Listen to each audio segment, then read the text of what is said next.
I just want to start by just saying a huge thanks to everyone in the room today and watching online for making this a reality and allowing us to run these events around the globe. So big round of applause for you guys. So I am very aware you're not here to hear me talk. I'll pop up here and there between presentations, let you guys know sort of what's going on.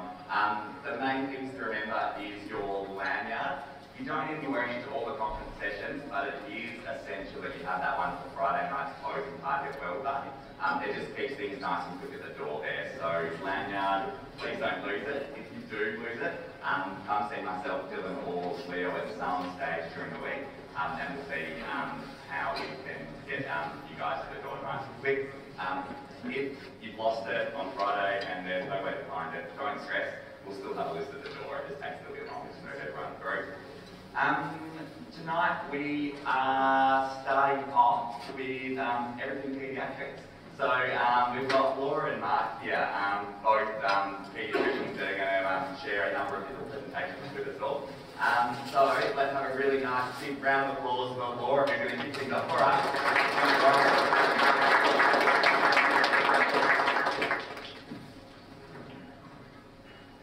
Hi, can you hear me?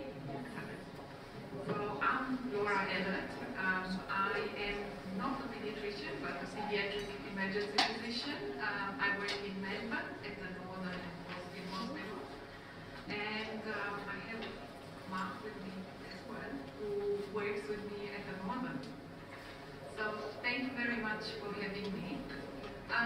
Just a bit of background. So I was born and grew up for a bit in a poor communist country called Romania, so we had to move around as refugees and ended up in Austria and then moved to the UK and then came to Australia. And if there is a good side of being a refugee, it is that you see a lot of things in your childhood and you understand a lot of different cultures. And what I have found is that in a lot of places, pediatric medicine is very scary to a lot of people. So hopefully Mark and myself can make it a little bit more easy to understand and easy to approach. So my talk is split in 3 parts. I'm just going to talk about what kills children, so scary presentations that have a potential to end badly. But they are not going to, because after today we know how to deal with them. And split it up in skin or rashes, some ECGs that can look scary, and then some talks. We'll see how much time we have for everything.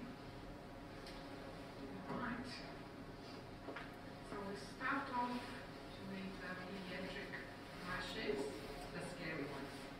It's not a comprehensive talk, okay? It's more just a guideline, a quick presentation.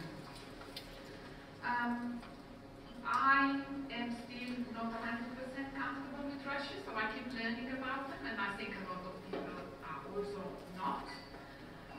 What helps is to try and have a bit of a classification and wonder in which category you be.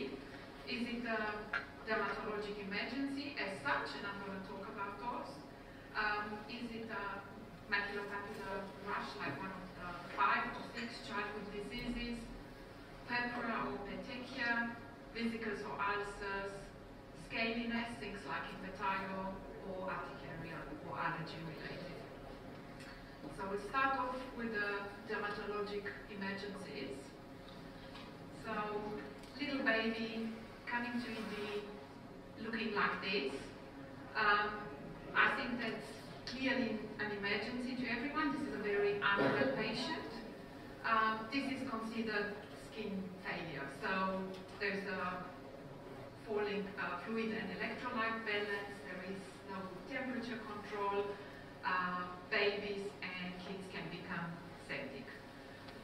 Erythroderma has many causes, and essentially the management is to cover them for sepsis and restore and protect the skin function.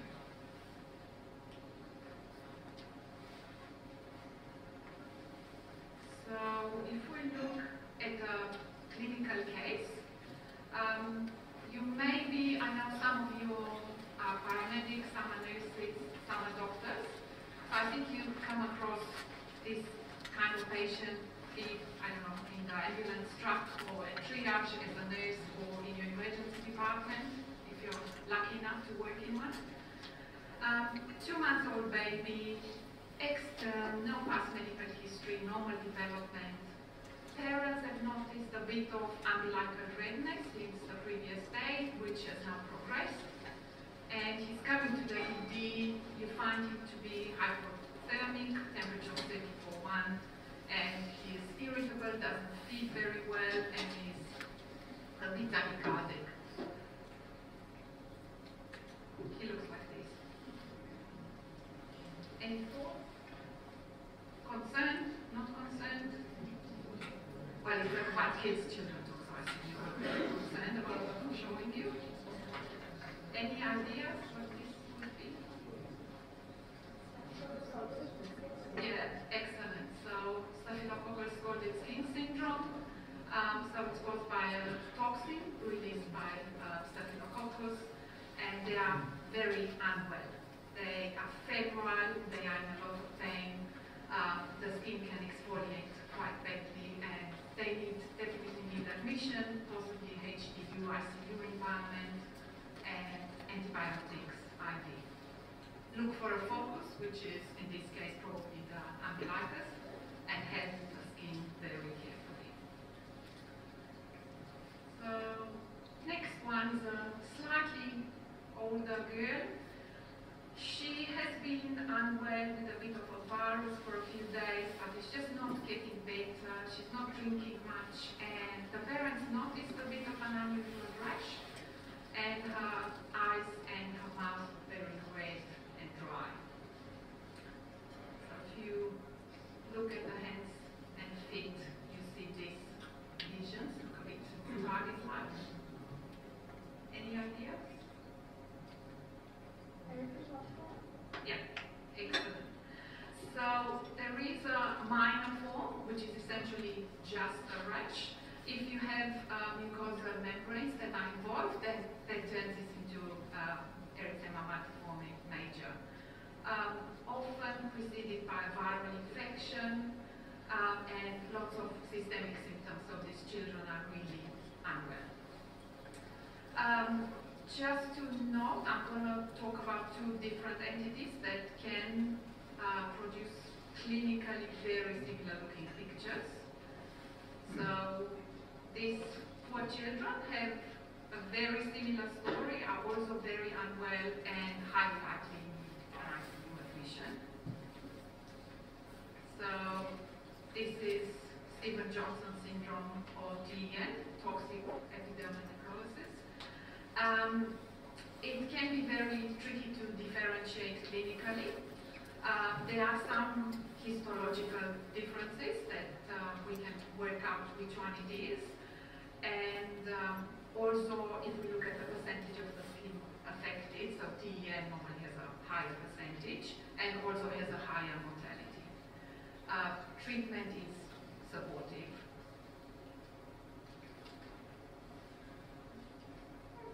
So moving to the maculopapular rashes. So like we said, the main 5 childhood diseases. Any ideas what this is?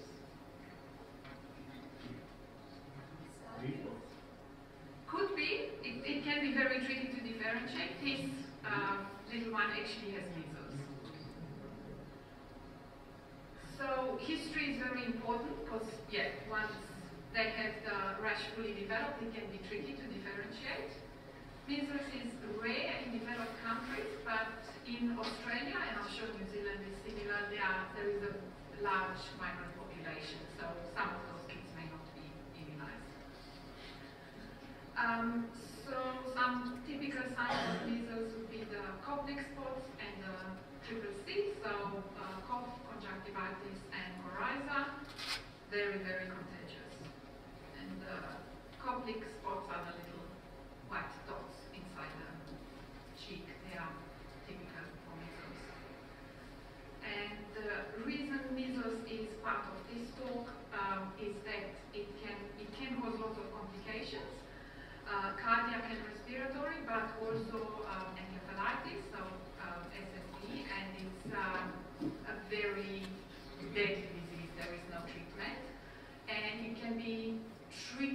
diagnose, especially by us doctors that are privileged working in the first world country, because we don't often think of it.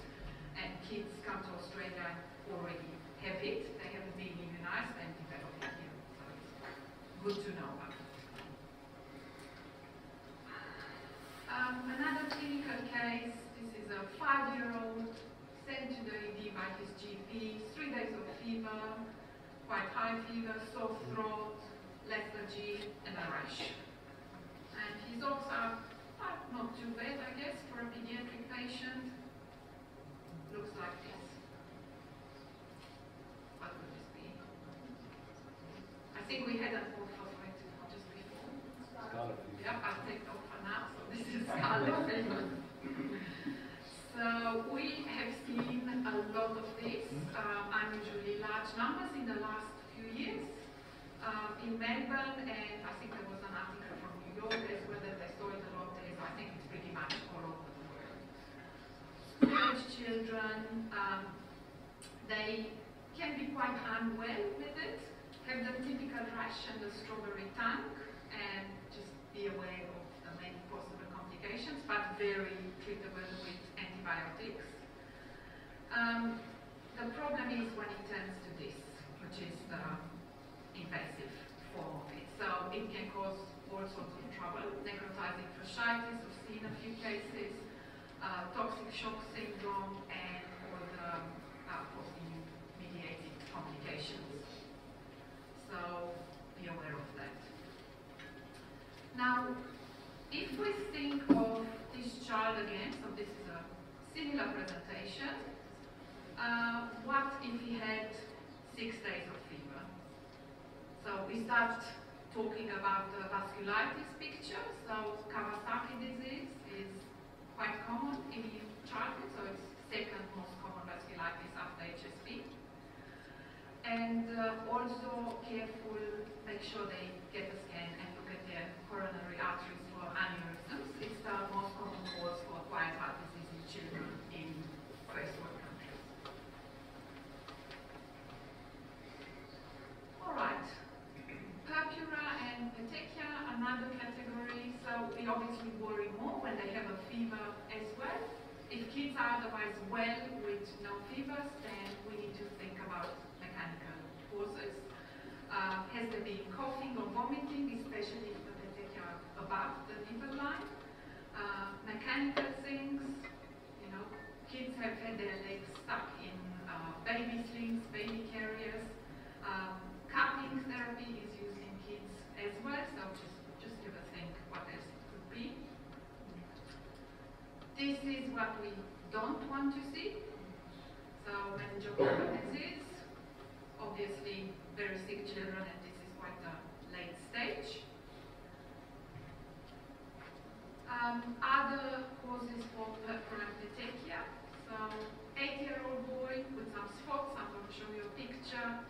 Otherwise well, had a cold not long ago, normal vital signs, otherwise looks well on examination. We do some bloods and his platelets are 20. And this is what you see. Any ideas? So HSP can look very similar. This is ITP. So ITP is isolated thrombocytopenia caused by virus. The important reason to do an FP is just to rule out other nasties. So make sure there is no cancer or anything else going on. And management is often conservative. It depends on the complications. So prednisolone is widely discussed. Some say yes, some say no. I'm just going to ask the friendly hematologist if they want it or not. And I think someone mentioned HSP, so small vessel vasculitis. It's the most common cause of vasculitis in children, and the typical picture. Just remember the complications with renal system, renal tract. Don't forget to check their blood pressure, and also we need to do regular urine checks.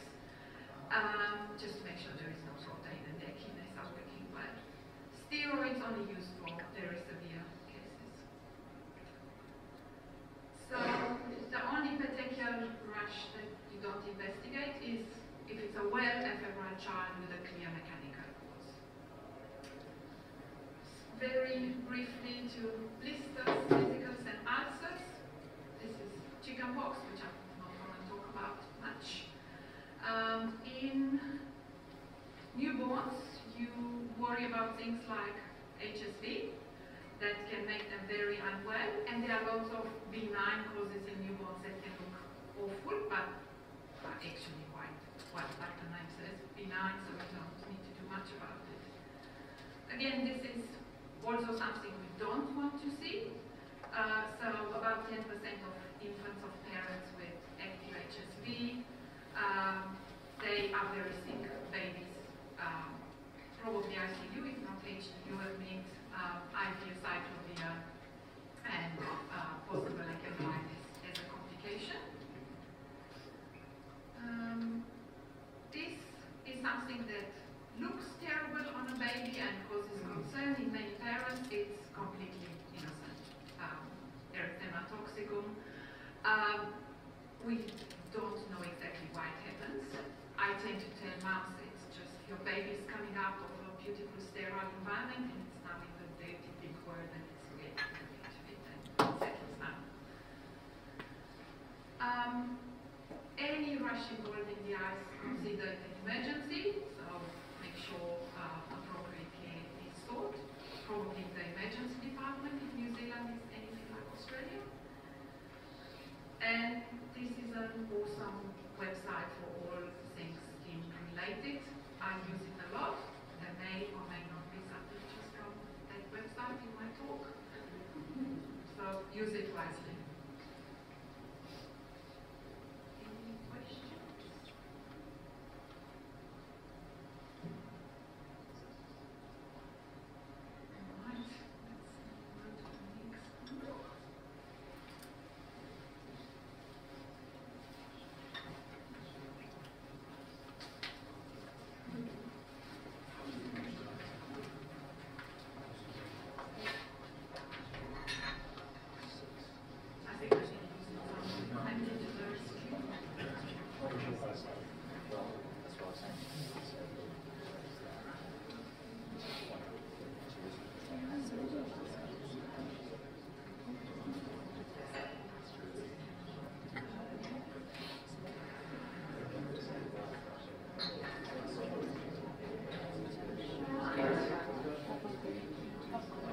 All right, let's go to the next one. Again, I'm not going to go through, how long all the possible ECGs should be in each age range in pediatrics, but just a few examples of ECGs that should concern you when you need to take some action.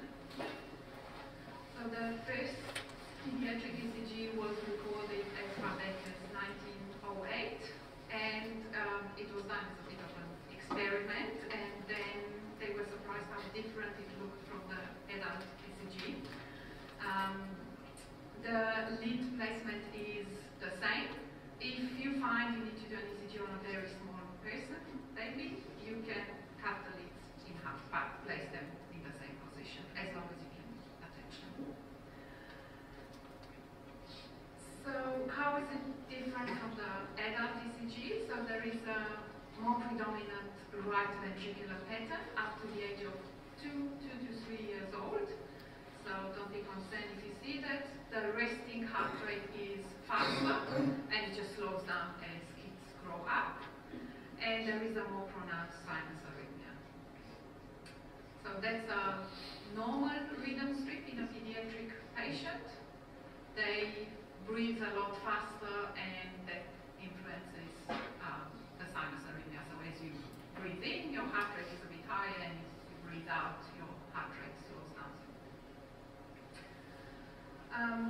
Again, please don't need to remember all of this, but just as an idea that if you get a neonate or a young baby and they have a heart rate of 140, 150, that's actually normal if you don't see many children.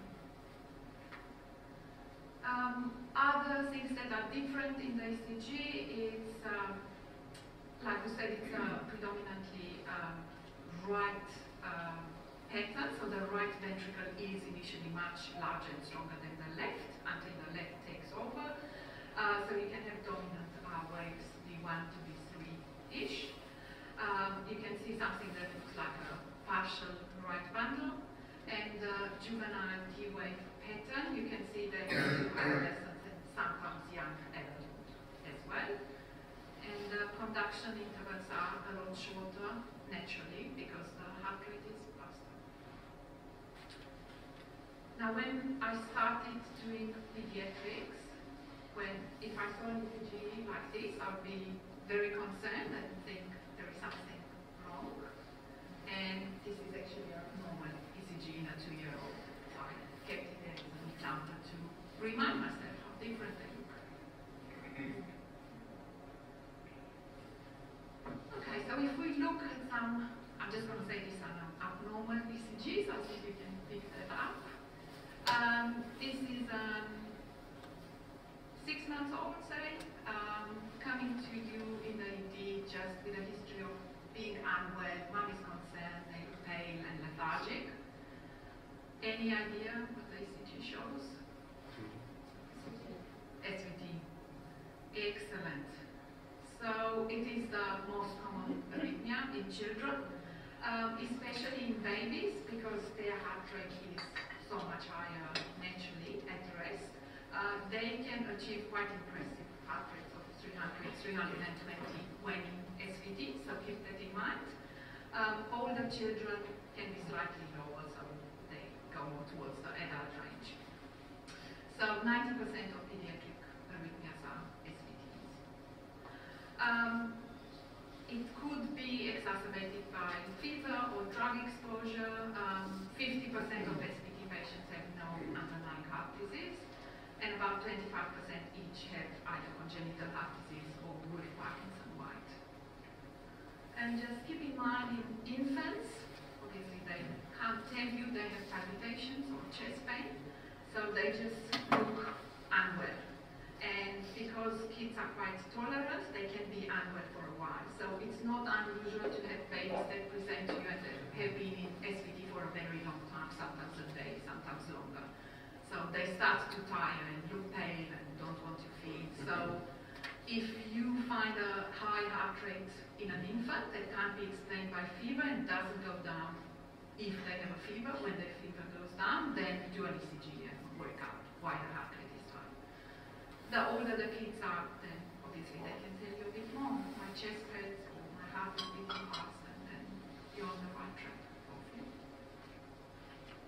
Treatment, very similar to adults, so you're just trying to get the AV node to slow down. Vagal maneuvers, so in infants, there used to be dramatic maneuvers like picking them up by the legs and dangling them upside down. We don't do that. But do Mark last. Okay. Mark is much braver than I am. I put a bag of ice on their face, not to suffocate them, but gently. So in the ED, just grab a specimen bag, fill it up with ice, and just hold it over their face, and that achieves it quite well. If the kids are older, you can get them to do things like blow up a balloon or try and move the plunger in a big syringe, and that works as well. Adenosine, we're using pediatrics as well, and if all else fails and they are unstable, then cardioversion. Okay, so this is, I don't know how it is, let's make him 6 years old. And he presents to you and he says he doesn't feel well. And you do an ECG. And what do you see? Is there anything abnormal? Anything you can pick up on? Yeah, delta waves. Good. Delta wave. So, sorry. Yeah, delta wave. Yeah. So, yeah, Wolff-Parkinson-White. Excellent. So they have a very short PI interval, and you can see the typical delta waves. Sometimes you see the inverted Q wave in AVL, but not always. So it's, they have an accessory pathway and ventricular excitation happens too soon. What do you think about this ECG? I'm not going to give you a story, but just tell me what you think. There is a reason for that.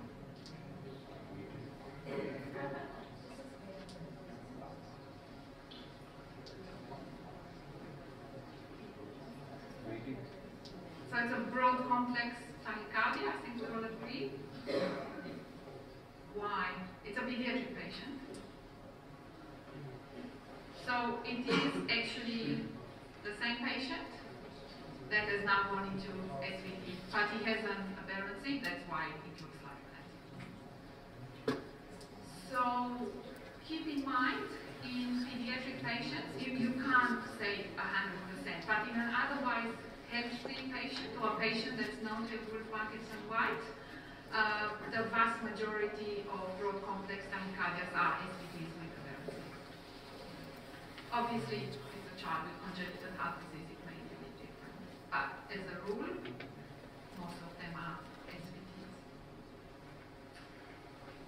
Okay, so this is a 15-year-old was playing basketball and collapsed. And he's come to you in the ED. He's feeling a bit better now. He has recovered. Are you worried about his ECG? Why? Excellent. So the arrows may be related.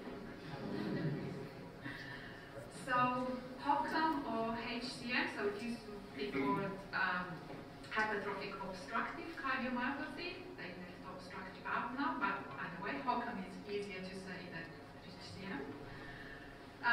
So they have a very big left ventricle and left atrium, and on the ECG you see the typical dagger-like Q waves and high left ventricular voltage. So it's a common cause of death, so the most common one in young athletes especially, and it's one of the most common inherited cardiac disorders. When they present, so they can have a syncope or pre-syncope, especially on exercise, so you're going to be a bit suspicious if you hear that. And they often present with chest pain or palpitations.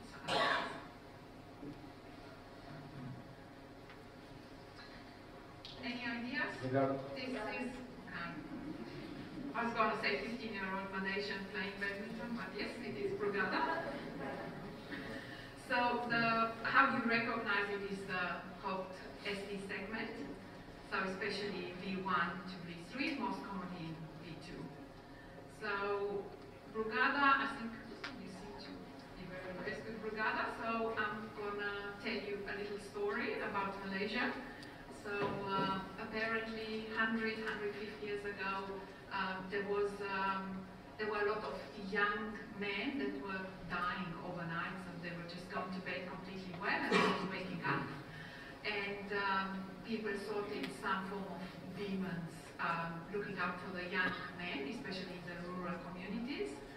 And the measure that they took back then was that the young men were going to bed in a women's night shirt, night dress, to fool the spirits, not to take them away. So luckily we know a little bit more about Brugada now, so we know that doesn't work, but ICDs definitely work. What about this one? This is a rare one. Came up in my exams.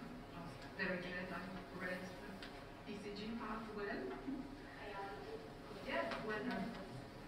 So, arrhythmogenic right ventricular dysplasia or cardiomyopathy.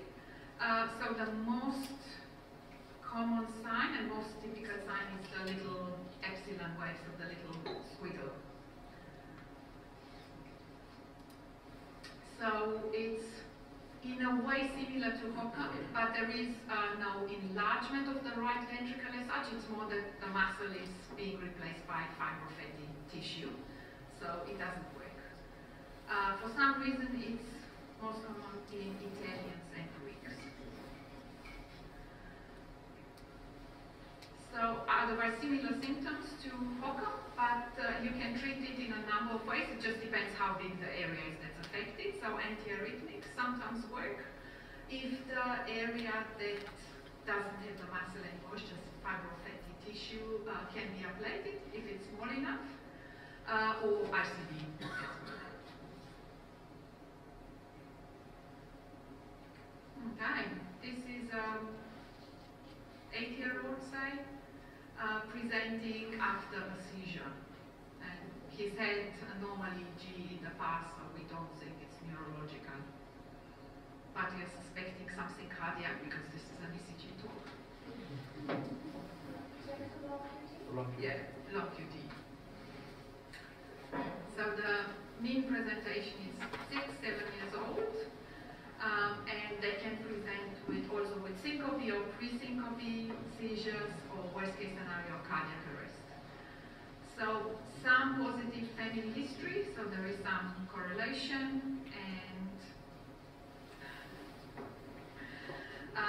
can be affected by electrolyte abnormalities, and in some families related to some long QT syndromes, and also with head injuries. You see that quite often. So there is a formula to calculate it and a nomogram because it's related to the heart rate, but I'm being told to hurry up, so I'm going to move on to the next.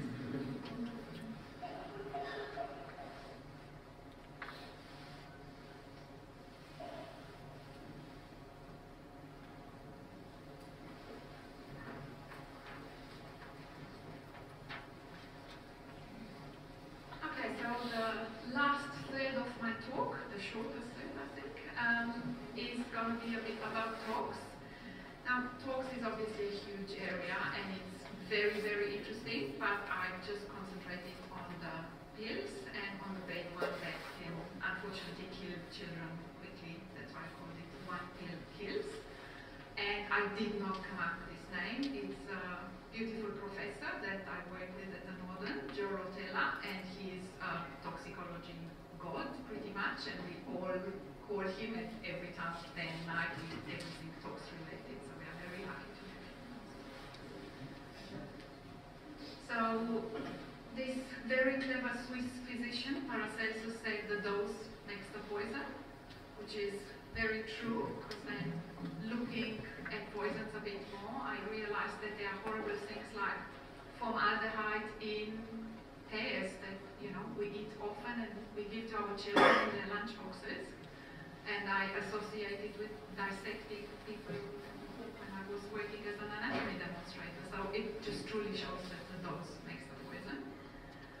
And I also like Paracelsus because he said this, which is very cool.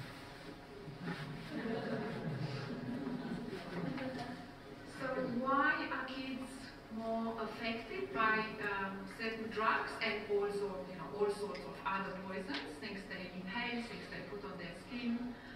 They have a smaller weight, so just by them taking the same tablet as an adult gives them a higher dose. They have a larger body surface area and thinner skin, which can increase the absorption greatly. Their smaller airways are more affected by bronchoconstriction, so they can obstruct quicker. And there is a different volume of distribution because they have more body water. So for the right drugs, that can cause an overdose quicker. Also, they have a greater minute volume, so again, with inhaled poison, that's significant. And they can't eliminate some drugs as effectively because their kidneys and their liver haven't quite matured yet. They are more prone to having hypoglycemia, so that's also when they are sick with viruses or anything else. And also some medication and some illicit drugs can cross the placenta, so that can affect an unborn child. So the exposure is often accidental in toddlers, and we see a lot of that. I think it's good to have a balance between what you actually tell parents, because remember, the vast majority of parents comes to you in a time of great distress with a sick child, and they feel very, very guilty. So you don't need to go and reinforce the guilt, they already know. Treat the child, and then when things settle down and everyone is smiling again, then you can talk a bit more about medication safety, but maybe not acutely. But on the other side, if you have suspicion of illicit substances, then strongly consider NAI, or I'm not sure if this is an international abbreviation, but non-accidental injury. And disposition in general may be a bit more conservative, so you watch them longer. Why are little children and sometimes older children prone to overdose? Because we make things look really good for them. So these are examples of vaping mixtures. I don't smoke, I don't vape, but I look at these things and I go, yummy, interesting, I would like to try some. So imagine how a 2-year-old would feel, or 3-year-old when they see this. So don't make things too appealing for them if you can. Don't make it available, and keep your medication hidden away. And there is also a degree of assumption. So I assume that my 2-year-old can't climb up a chair and then onto a shelf and then to the big medication box that's locked up and open it, but they can. And they can do this in 30 seconds while I've turned around to attend to the other child. So keep in mind, they are normally quicker than what you think they are. So don't give them an opportunity if you can avoid it. As a general rule, when we treat toxicology patients, so we use a mnemonic called RSI-DEAD, which I found very useful when your brain stopped and you see a very sick patient and just go back to the basics. So first of all, resuscitate, treat what you see. Do they need intubation? Are they comatose? What about their circulation? Because that may give you some clue about the poison as well. Are they tachycardic, bradycardic? What's their blood pressure doing? Is it where it should be? And consider emergency antidotes if you know what it was that they took.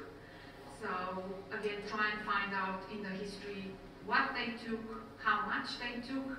And in pediatrics, you're going to find it difficult to know how much they took because there is always an open Panadol bottle and now it's empty and no one knows where the level was before the child took the overdose. So assume worst case scenario always. And how long has it been since they took it, if you can establish that, and do they show clinical features or not, are they sick or not. Supportive care as needed, and most of the time it talks doing an ECG, a blood sugar, and Panadol levels, especially in older children, is very helpful as a baseline. And then consider the poison. Again, if you know it, can you decontaminate? Can you enhance the elimination? Are there any antidotes available? And conservative disposition, like we said. Do we have time for a few cases? So, 3-year-old presents with grandma. He was well this morning when the parents dropped him off to the grandma's house. In the last hour or so, he's pale and lethargic, and grandma brought him to ED, and he has a seizure in front of you, which is always scary. Luckily, he recovers quickly. Is there a test you would like to do next for this patient? He's not seizing anymore. Sugar, excellent. I'm glad you said that because his sugar is 1.9. And then you talk to grandma a bit more, and it turns out she may have not paid attention to him for 2 minutes, and he was in her bedroom. So he took something, maybe because this is a tox talk. So sulfonylureas, very dangerous in little kids. So they stimulate insulin secretion, which drops their blood sugar. So the onset can be delayed, so don't send them home too quickly. And also remember, kids can have very vague symptoms with hypoglycemia, so it may be unclear why they are unwell at first. So correct the hypoglycemia. If they are compos mentis, just feed them. And remember, you don't have to just give them candy. If you can get them to eat a sandwich, that's going to last a lot longer. So if you can give them complex carbohydrates, that's even better. Octreotide is the specific treatment, so it's a somatostatin analog, so it stops insulin secretion. And you give it until they stop having effects from the overdose, and if that doesn't help, then you can give them IV dextrose as well. After you stop the treatment and their blood sugar is okay, you need to keep them for at least 12 hours to observe them, make sure the sugar doesn't drop again. So they are in for occasionally for a few days if that happens. If they come in really early, you can try and give them charcoal. Charcoal sounds awful, but it actually doesn't taste too bad. It's a little bit sweet, and you can mix it in ice cream. And our very clever colleague, the toxicologist, says make the ice cream black and call it Batman ice cream, and they eat it.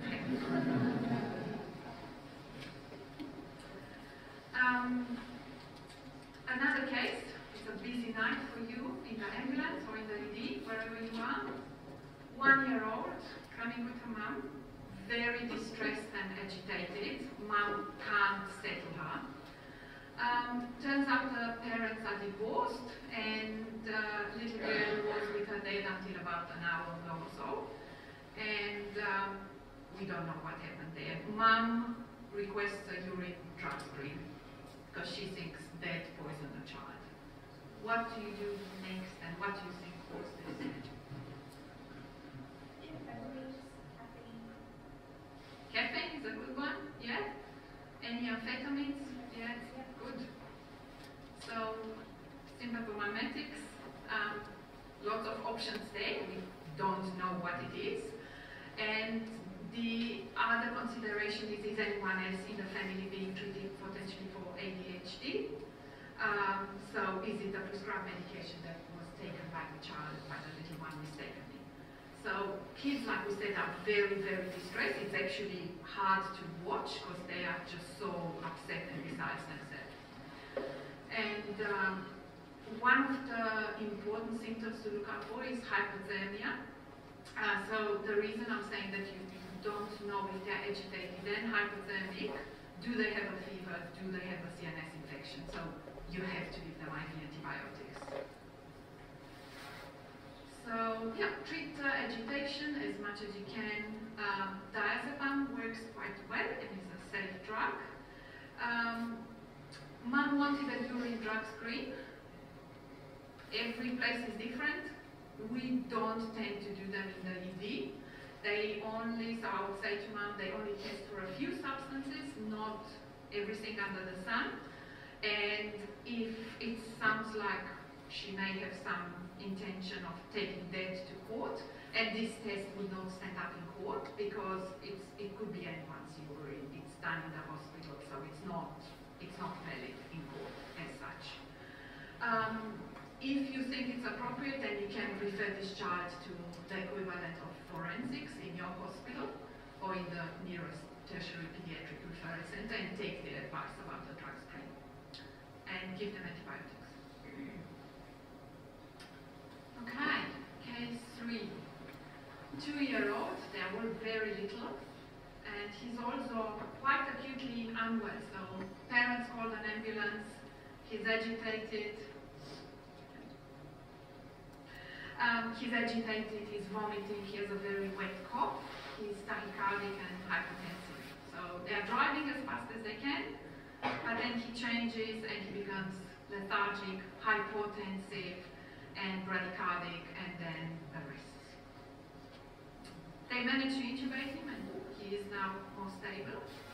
But what's going on? What did he do? Lots of things. So with this particular symptom constellation that changes from very up there to down there, it's typical for cholinergic syndrome, so nicotine poisoning. So remember the vaping picture in the beginning? Yeah. A lot of people, apparently, reading about this, make their own vaping mix. So there can be quite a lot of nicotine in there. So essentially you don't know what they took, but it's a lot more than you know, chewing on a discarded cigarette butt, which is the usual presentation for nicotine poisoning. So they can be quite sick. So it affects two different acetylcholine receptors. So you have two phases of the symptoms, and that's why. So treat the ABCs, obviously, if it's comatose and has muscle weakness. Atropine can help with the bradycardia and bronchoria. Diazepam if they have seizures. Intubate as you need to clinically. Luckily, these things are still quite rare. So often if they overdose and they are okay at 2 hours or so and don't vomit, so have no GI symptoms, then they are likely to be okay. Okay, 6-year-old. Grandma again. Grandmas need to watch their medication better. Grandma is on verapamil. She thinks there are 2 capsules missing. The kid is well, but you see some possible tablet residue on her lips. Grandma wants a stomach pump. What would you do? Do nothing? Wait and see? Send them home?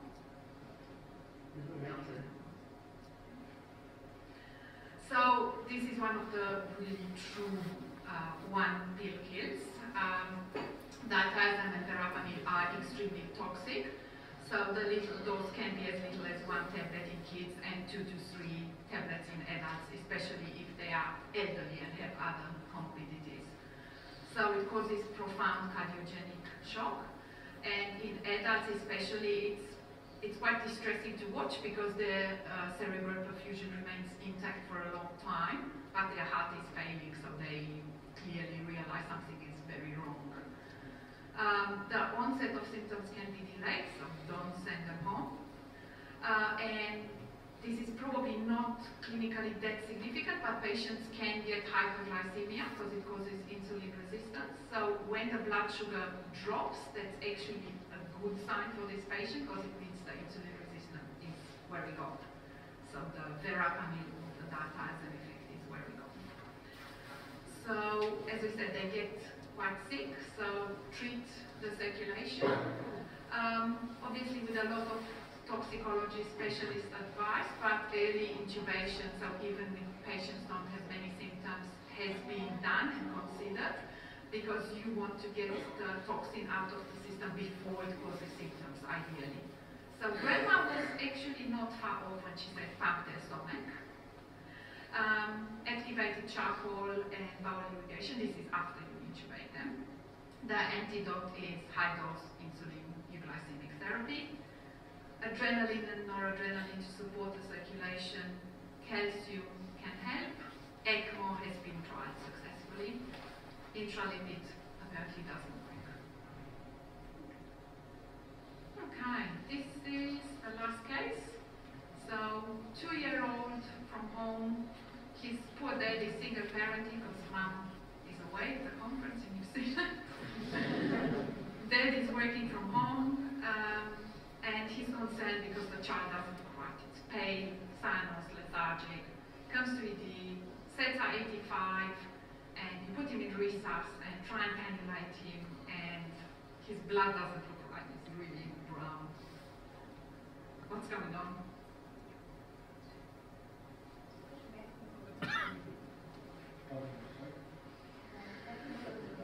Possible, but blood can look different. So this is actually met hemoglobin cause, or symptom I should say. So it's caused by lidocaine and other local anesthetics, nitrates and naphthalene in mothballs. And mothballs apparently are quite tasty and sweet. I haven't tried, but that's what I'm being told. And they look exactly like candy.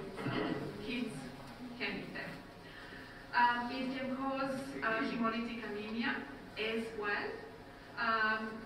And essentially the hemoglobin, the iron is oxidized and doesn't bind and carry oxygen. And methylene blue is the antidote for this. make sure you read the VBG all the way down, it's right at the bottom. You can give them oxygen to help, treat them. Caution in patients with G6PD, because this naphthalene can cause hemolytic anemia as well, but so can methylene blue, so they are actually very difficult to treat, so they definitely need to go to ICU.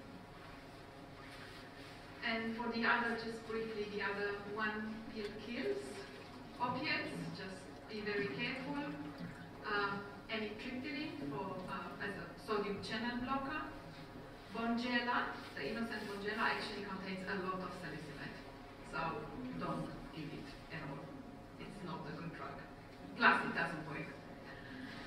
And that's meant to be hydroxychloroquine that Trump is probably sitting on. So this is borrowed from Don't Forget the Bubbles, which is also an amazing website and resource and conference for everything pediatric. So if you're struggling with a pediatric question, chances are you'll find something to Don't Forget the Bubbles. Use it well. So final message, don't call tablets and medication lollies and don't take them in front of your children, because they are not going to school. And that's done. I probably have gone over time, but I don't know my coverage. All right, let's hear it for Laura.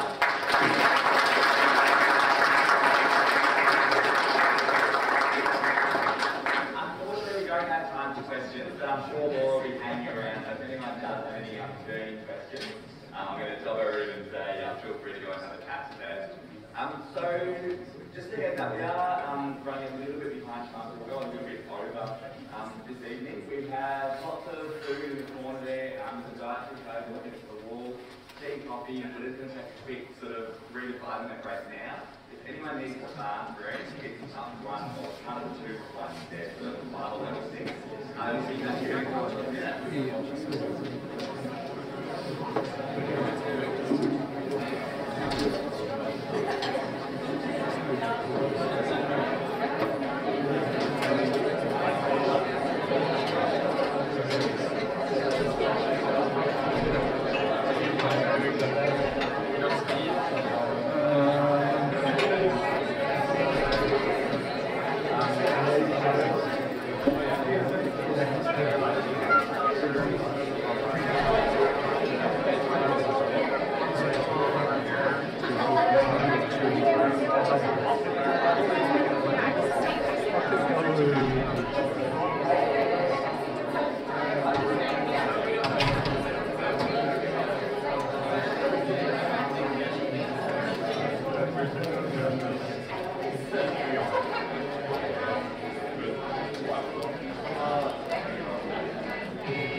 Aber du, da haben wir ja nicht früher.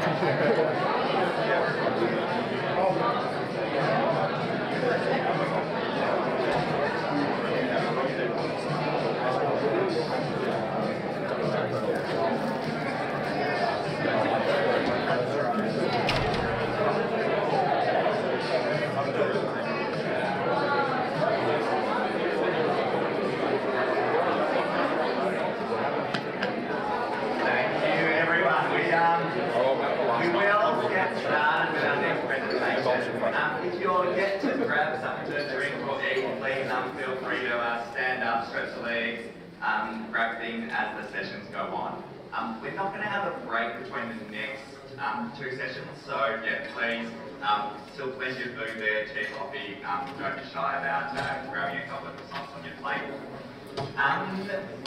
Without further ado, I'd like to welcome our next presenter, Mark Corden, who is going to continue our topics on paediatrics and what actually kills kids. Let's hear it for Mark.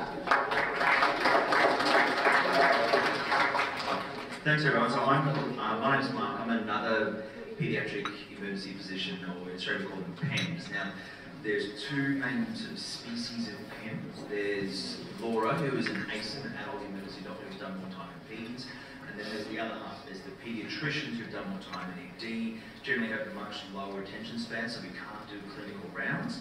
And I'm the paediatrician guy, so the fluffy bunny kind. So this is going to be more an emotional talk.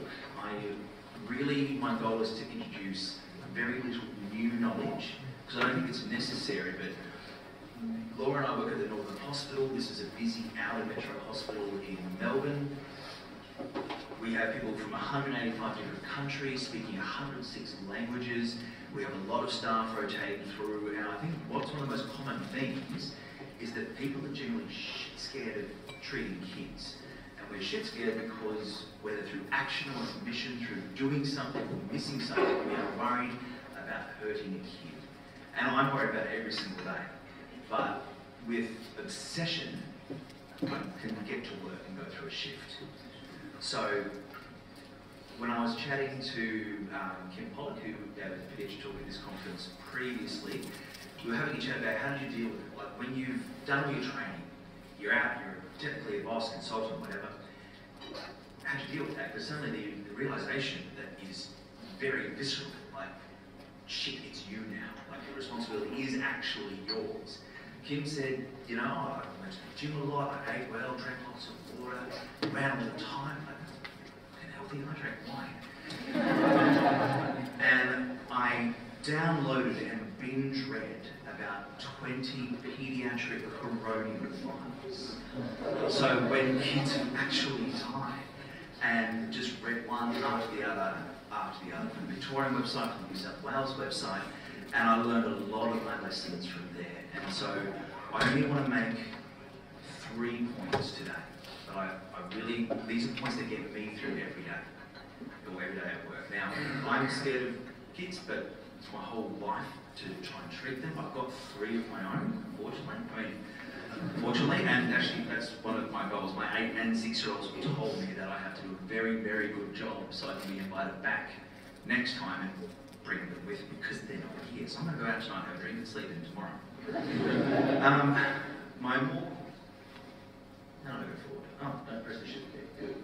My more recent reading has been this document here, this really lovely document from Victoria, and it's the good practice points for clinicians from this really easy acronym, the CCOPMM.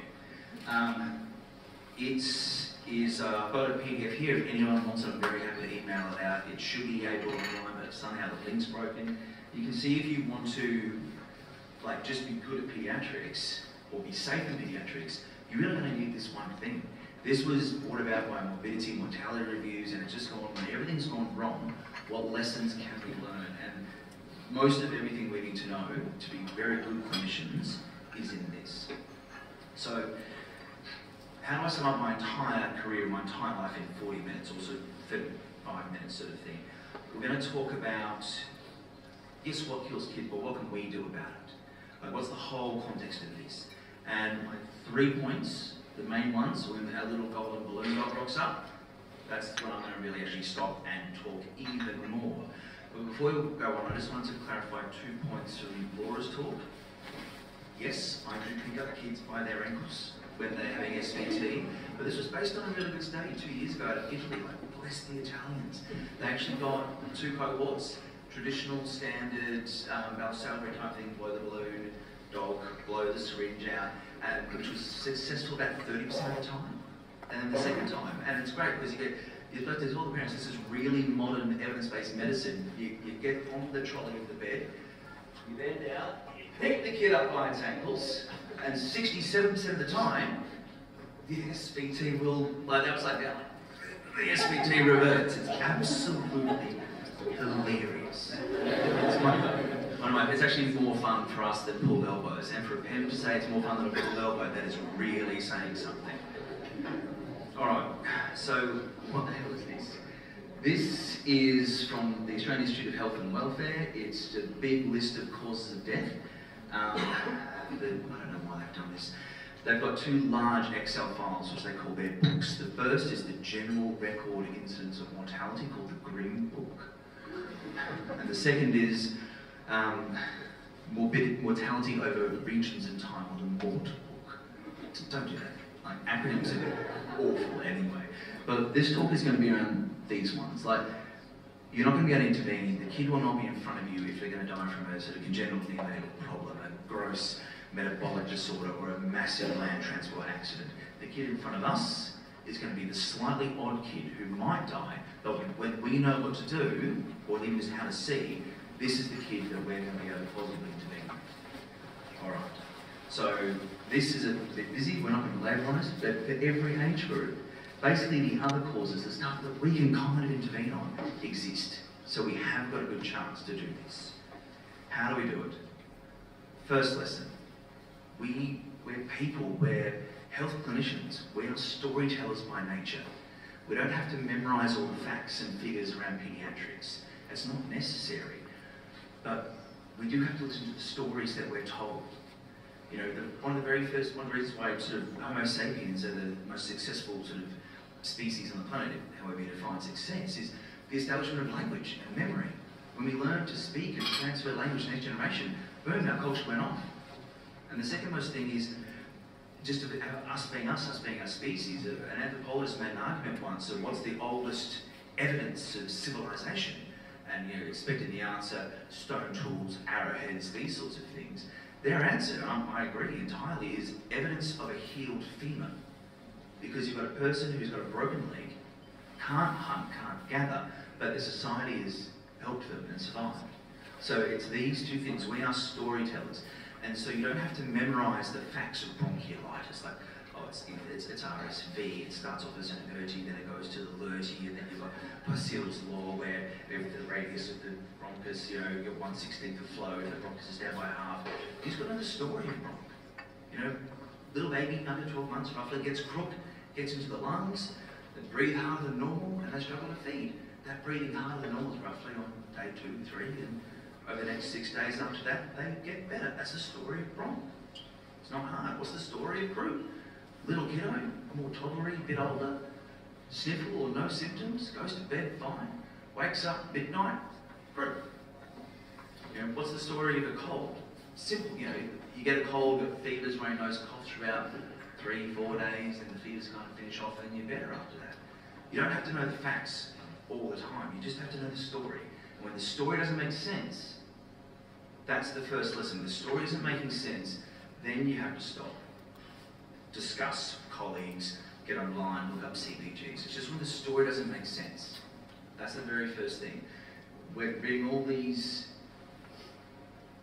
corona reports. Obviously you've got the benefit of hindsight, but every single time there seemed to have been a clue. In retrospect it was obvious, and most of that clue was just the story of this kid didn't actually add up. It's just the story. And we are story. I mean, every single one of us here started a night with, oh, I have this patient today. Patients tell us their stories. We tell their stories. We tell our own stories. So we are storytellers. I mean, my 8- and 6-year-old, these are their stories. The 8-year-old had the big butt went boom. The 6-year-old's had a story where the crabs are. So I assume my children are going to be proctologists and sexual health clinicians. That's when the story doesn't fit. The wrong age, the wrong timeline, the wrong behaviour. That's the first lesson. You absolutely have to pay attention to the story of your patient as it exists in front of you or as it's told to you. Alright, so this is a little bit where we'll just not really get into the weeds, but a couple of things. So we're going to talk about sepsis and we're going to talk about myocarditis. So sepsis really does kill kids. I mean, roughly 25 million kids worldwide die from sepsis. So it's the basic WHO definition, and there's a different septic shock. These definitions evolve Initially in 1991 we had a definition around SIRS, systemic inflammatory response syndrome, but really it's a clinical syndrome based on a dysregulated immune response to infection. Overwhelming infection, blood poisoning is a terrible term, but you can see why we should be a little bit dramatic about it. It does kill kids. I think we've all seen kids who have succumbed to sepsis, even despite our best efforts around this. From a paediatric sort of level, severe infection into cardiovascular dysfunction, including hypotension, the need for vasopressors, or impaired perfusion. And hypotension, if you talk to any PEM, is basically, we consider it a pre-terminal sign. So in adult medicine, you can become tachycardic and hypotensive, I assume, for various reasons. Kids maintain their blood pressure right to the bloody end.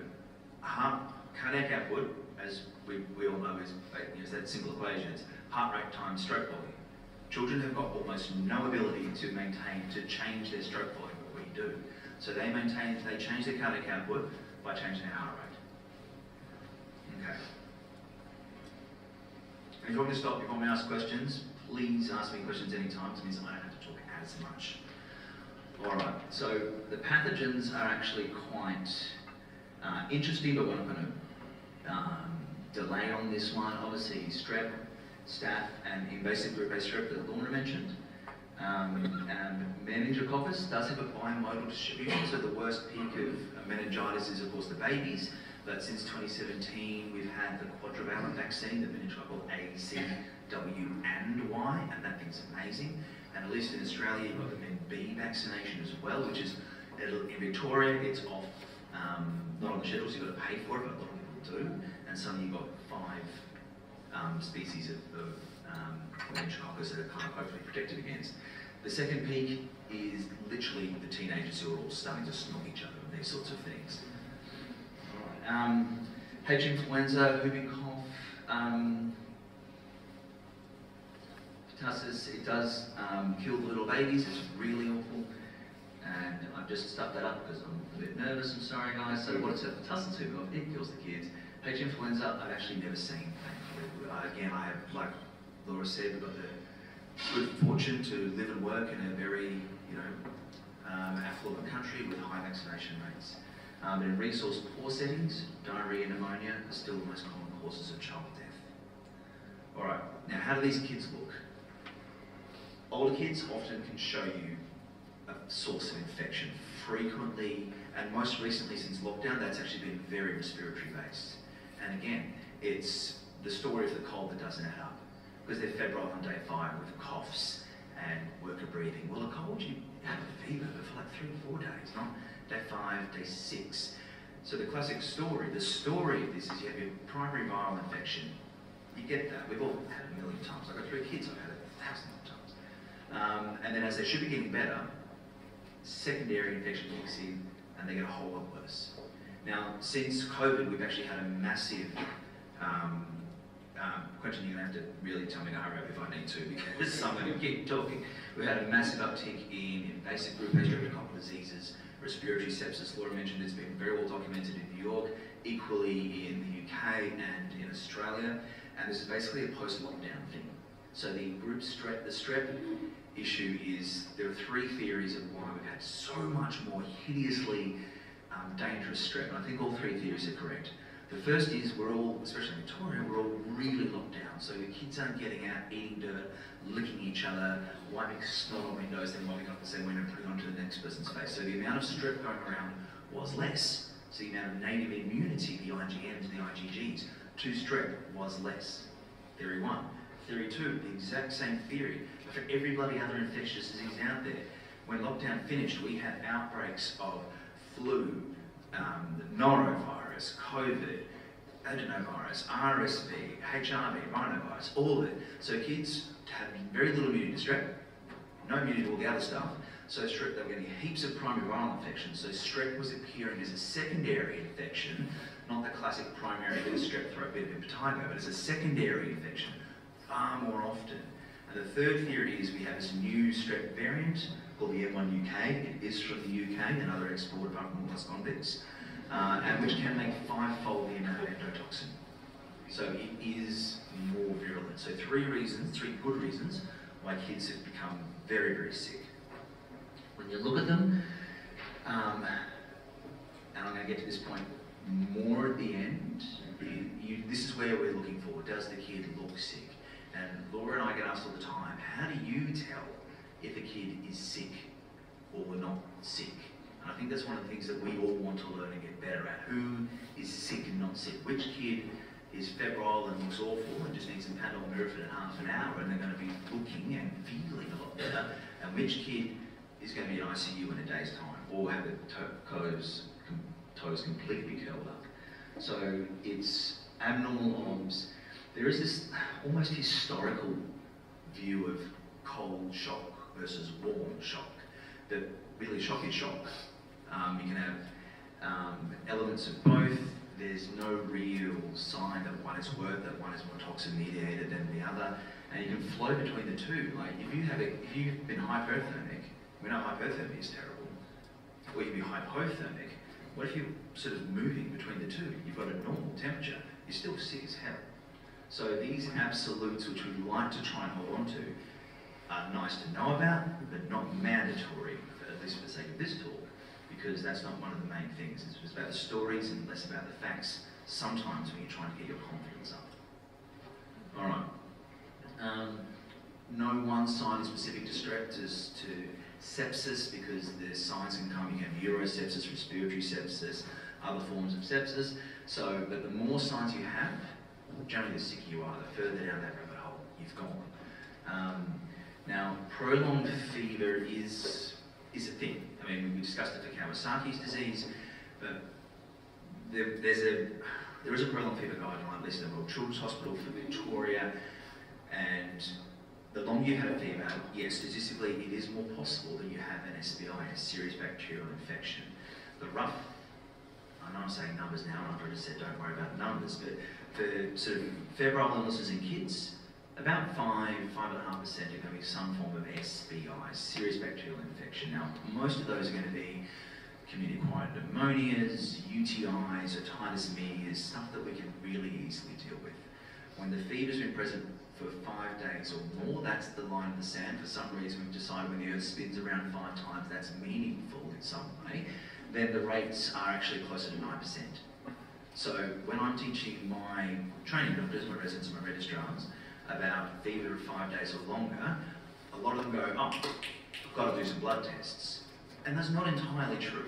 Fever of 5 days or longer does not automatically equal blood tests, but it does equal thought, because the story doesn't fit anymore. The story is, you should be getting better by day 5 from most of the benign causes. And in both of the cohorts of kiddos, just as an interesting aside, those who were sick with fevers under 5 days and over 5 days, about 1.5%, 1.7% had causes of fever that were not infective. Because kids have runny nose and coughs all the damn time, we just go, oh, it's going to be fever equals infection. But some of these kids did have Kawasaki's disease, which is an autoimmune thing. They did have cancer or autoimmune problems, arthritis, these sorts of things. So none of those are going to kill the kid straight away. So if you miss it initially, you don't have to worry about it. You're going to get a second bite of that apple. But there are other reasons, apart from fever, apart from infection, to have a fever. That's a whole other talk. All right, the height of the fever. Everyone sort of really goes about this. Historically, we all thought the higher the fever, the worse it is, the more voracious the infection. We swang the other way, saying it doesn't matter about the height of the fever, just if they're hot, they're hot. Actually, and I sort of said that for a few years as well, the height doesn't matter. Actually, the height does matter, but not all the time. So over 39%, majority, 80% is still equally going to be very viral. But there is a slightly higher percentage or higher risk, not absolute, but higher risk of having a serious bacterial infection. And over 41, okay, you're actually probably quite at risk of having something quite nasty going on. So, I know I said we'll do a lot of new knowledge, but there's a lot of new knowledge there. Keep it simple. This is an example of a mnemonic or an easy tool to use to offload your thought process. It's called the Sepsis 6. The NHS have done a bloody good job with this one, and you can see there's only 6 points. You know, give oxygen, it's time and date. Get antibiotics in, time and date, everything. The goal should be to get antibiotics in within the first 60 minutes, roughly, the goal of an hour. We know that for every hour's delay in sepsis, and people say, well, where do you start the clock? There's no great way of starting the clock, so just when you have the kid in front of you. But for every hour's delay of antibiotics, you have a relative increase in mortality of about 7%. So early antibiotic administration is very important.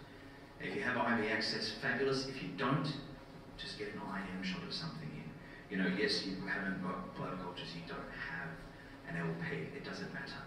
You know, there are actually newer form like PCR, DNA style tests.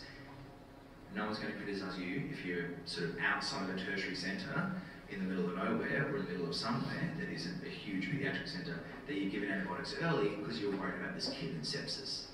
So give it the antibiotics early by whatever route you can. All right. Myocarditis. Clearly the big one is the sick one because it's turned grey. There's just the picture. But myocarditis is the real needle in the haystack. This is the one that actually freaks out parents. This is what scares us. It scares us because it's freaking difficult to find. So you just have to have that, again, that idea. What is this kid's story? Is something not quite right? Traditionally, you're going to diagnose it at an autopsy. So it's not a very kind disease. And there's a bit of selection bias there because the kids have diagnosed. Some kids, we never know. They've had a mild syndrome, they completely recover, and that's that. Now, we've moved away from autopsy, we went through a little phase of biopsying the heart, which is not really necessary now with MRI. Cardiac, we don't have to really worry about biopsy as much anymore.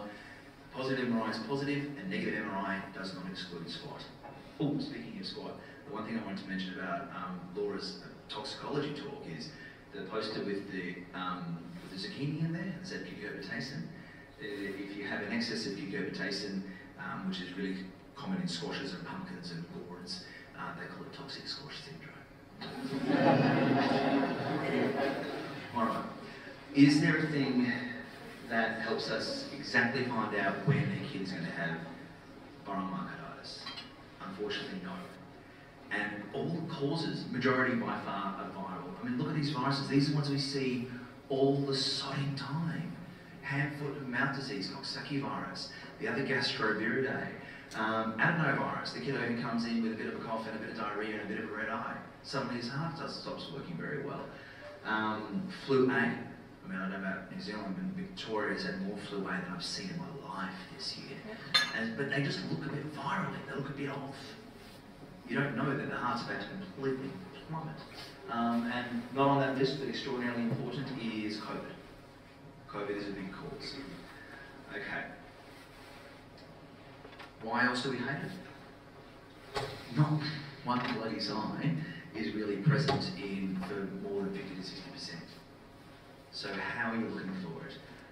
The main one is exercise intolerance. As their heart is failing, they can't do as much of what they need to do with the heart when it's working.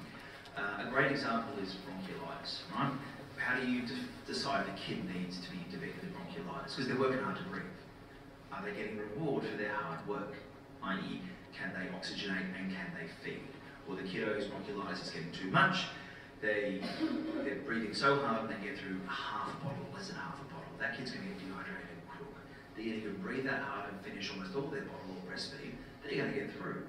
So, in this corollary, the intensiveness of their exercise, is the kid feeding poorly? Or can they walk around and just feel chest pain or lethargy or shortness of breath? So is the heart actually failing now? So you have this broad selection of symptoms and signs, unfortunately. Nothing is specific, and that's what really irritates us. There's nothing that rules this in, nothing that rules it out. Well, a bunch that rules it in, apart from an MRI, and almost nothing that actually rules it out. So you've just got to watch the kid, keep listening to the kid, watching them, listen to their story and how it goes on. Traditionally, we used to say that almost all ECGs are abnormal.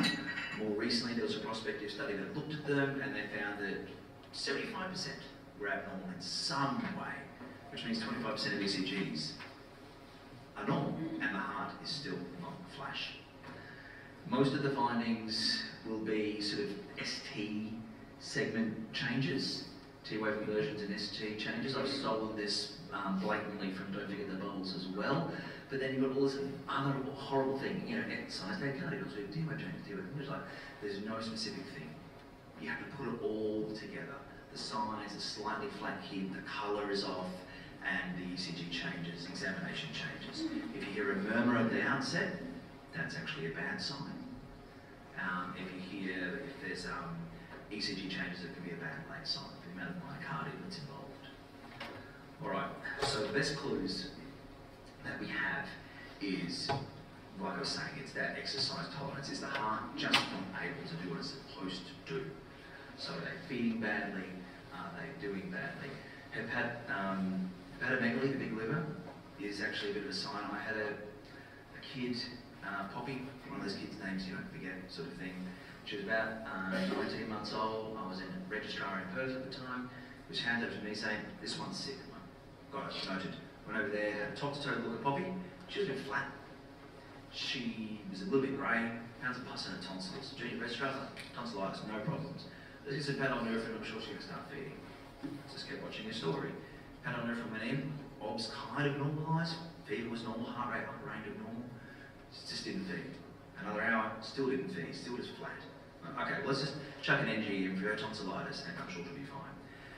Senior nurse came back to me after and said, "I put the NG in, it's funny, it just went grey." And it was that was the little clicking moment, grey. Like kids don't turn grey, adults having heart attacks turn grey. Went out there, properly examined her, found a giant liver, got her to ICU. She had what's called an ejection fraction of 16%, which we all know is bugger all, and she recovered fully. But she could have gone on to die or require a heart transplant. So myocarditis is an absolute nightmare, but there are sometimes enough clues. Old mates, the PMM, said that we don't recognise it because we are looking for other things, or we're not listening to the parents. When I say minimal handling at the end, that's actually strangely important. There are cases in coronial files and in other files where the child's come in and they're flat and they're horrible, but they're still alive. And when we try and cannulate them, because we need to do blood tests, we need to get fluids on board, the repeated cannulations cause such a sympathetic drive that that's enough to trip the kid over and they actually have a heart attack. So minimal handling is very, very important. If you need to do a drip and you're outside of a tertiary paediatric centre with rapid access to ICU, think about it carefully and phone a friend. Chest x-rays can be very helpful. This, 2 chest x-rays in the same child, 3 days apart. And this was a COVID. We call that MIS-C, that really intense sort of COVID autoimmune sort of thing. You can see the dilatation, you can see some pulmonary vascular congestion. It's an absolute nightmare. But note on the day 1 of admission, normal. Again, annoying. So I've got no great answers for myocarditis, but it is something to think about, and if you pay attention to the child and their story, then you've got an excellent chance of actually doing something really for this child. Now, how much time have I got left, Quentin? 8? Plus, I don't need vague about it. 8 minutes. All right. So I'm going to talk quickly about bias, because the Nile is not just a river in Egypt. Thanks. The thing we are learning more about bias. Bias is, you know, it's not a test. There's like some books have got 60 different kinds of bias listed, and I've invented one of my own, but not my time here though. It's a point that George Diros, who's a Melbourne physician, has made is the more we've learned about bias and how our thinking can be impacted by our internal and external sources, we haven't actually had any change to clinical outcomes. So this talk might not even be relevant, so I'm just wasting part of my 8 minutes. But what we do know is bias is generally decided in retrospect only when something goes wrong. If everything goes right, there was no bias, there was just excellent clinical care. But what bias can affect us when looking at kids? The first is ambiguity bias. Like, we don't know what's wrong with this kid, so it's probably just a virus. I mean, that's we've done all the time. Yeah, they're probably a virus. And you're probably going to be right. But if you don't listen to the full story, you might be wrong. And this is the one that I've invented, and it's called, I call it wellness bias. The idea that a kid's going to be properly sick with a cancer or a sepsis or an encephalitis, meningitis. It's a really unpleasant idea. It's a horrible idea. So if a kid comes in with some bruises on the legs, they probably have some bruises on the legs, they probably don't have leukemia. So we don't think really about leukemia. We think ourselves out of it. Fever and irritability, probably just have a fever and they feel crap. They don't really want to think about the meningitis and encephalitis. So we don't like the idea of them being well, so we actually try and think ourselves out of it. We try and go for the nicer, much more pleasant diagnosis. The next one, and probably the last one I'll talk about, is anchoring bias. You have an idea, you stick with it. Like, it's a good idea. I have it, it's a great idea. When you lock onto the first piece, everything else kind of fits in. And that's a problem. It's a problem for everything. And it leads to diagnostic momentum, where anything that happens, just it fits with, because you can think, we can do mental gymnastics, and it can fit into your diagnosis. So diagnostic momentum, suddenly everything that you've got stays there, into that diagnosis. Now an example, with my little, this is what I really hang on about. This was a kiddo who did not die, but had 20 minutes of downtime from a sepsis arrest, and did, unfortunately, tragically, get an acquired brain injury from the 20 minutes of downtime. This obs chart was put up in the M&M, early mortality review, and even in the review, you can see down here, we're talking about high flow. We're missing the point entirely. This was a kid, it was a 9-month-old boy, who was brought into my ED with 2 diagnoses, and both of those diagnoses were correct at the time. The first was bronchiolitis. He'd been flew a little bit, respiratory things down below, lung findings. He'd been to see the GP had done a swab, and it was RSV positive. It is bronchiolitis. And also diarrhea and vomiting. But everyone else in the family had diarrhea and vomiting. So he had gastro. He had 2 diagnoses that were absolutely correct. And so we had some diagnoses, and everything that happened fit in those diagnoses. See, the next day, he's developing work of breathing and an oxygen requirement. But in bronchiolitis, when is your work of breathing oxygen requirement the maximum? We've mentioned it already. Day 2, day 3, not day 4, day 5. But he's got bronch, so just chuck some high flow on him. He was developing secondary sepsis, pneumonia, empyema. And we didn't listen, we didn't question. When I'm telling my registrars and residents and everything this, and I've seen a few people go, day 5 remembers of this, The second there's a you've got to look at the golden dog and think, why am I going The second the story doesn't fit, you stop and you think more. And you're allowed to sit down and Google, because I Google it every day. Alright, I'm going to skip over these 2. This one's actually quite cool because it's a bit French. Basically, you get what you get. So ED people like us, we don't really have a single bias, but if you have a headache to a neurologist, it's a brain tumour, to a GP, it's a stress mate, go home. So, I like that. So, what to do? I've turned you around, hopefully, stressed you out by the fact that kids die, and we're going to be in front of that kid who could. So how do we actually fix it? I've been discussing with lots of consultants about, people ask us, how do you tell? What's your vibe? And I get all these different answers. And when I try to deconstruct my vibe, after way too many years in the field, and everyone else's vibe, I've figured it out, I hope. But there is nothing new under the sun. This is not me. This is something called TICKLES, and I hate acronyms. It's kind of what I know about medicine, because you've got CCF, COPD, AMI, ACS, too many acronyms in adult medicine. Peds have a few, but we try and get rid of them. So this is my best attempt. And when I was saying I'm not teaching anything new, because we've all done primary surveys. Primary surveys is what we do all the time. We're good at it. And that's all you need. And what is a primary survey? There's a rapid look for immediate life events. The trick with kids is you can just do it visually. I can do this in 10 seconds. The 10 seconds takes for me to walk here to over there where the kid is. I'm looking at the kid. So other consultants have said, oh, it's the colour, it's the activity. Okay, well the colour is C. It's the activity or the not really being interested in you is D. So this is a tool, so we already have.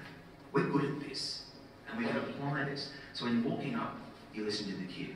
Is the kid making any extra noises? Is it a tumble? Is it stress? Is it gurgling sort of thing? You get to B. Is it working hard to breathe? Is it tachypnea? Now, you don't have to know the respiratory rates for every age group. I still don't.